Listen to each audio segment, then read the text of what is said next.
poursuit tout de suite ce spécial pharma avec une biotech franco-autrichienne. Cette biotech, c'est Valneva qui est malmenée en bourse depuis quelques séances.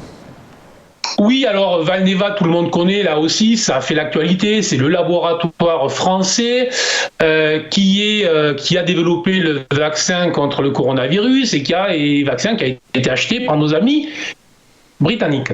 Donc c'est toujours très amusant, effectivement, et c'est une valeur qui a connu quand même une hausse spectaculaire de 300% de hausse, et qui depuis bloque sous les 15 € et qui a un niveau support autour de 10 €. Alors, elle se rapproche désormais de ce niveau des 10 €. Elle a annoncé ses résultats la semaine dernière. Ces résultats ont été pris de manière moyenne par les investisseurs. Elle tente une cotation aux États-Unis. Là aussi, donc, il y a tout un tas autour de sa valorisation. Donc, bref, on voit bien que les investisseurs en ce moment sont dans l'hésitation.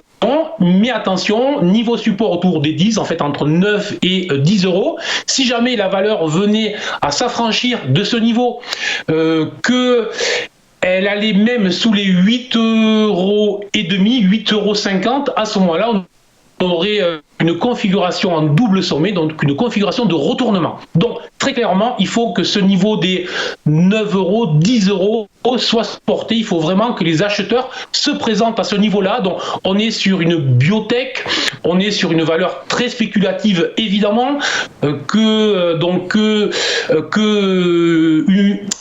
uniquement les investisseurs très aguerris, je dirais, doivent aller sur ce type de valeur. Mais si jamais ce support supporter les cours, si les investisseurs revenaient sur les niveaux des 9 à 10 €, à ce moment-là, un retour sur les 15 € est plus que probable, donc une hausse potentielle de 50%, l'invalidation relativement proche sous les 8,5 €. Voilà, donc attention aux valeurs spéculatives.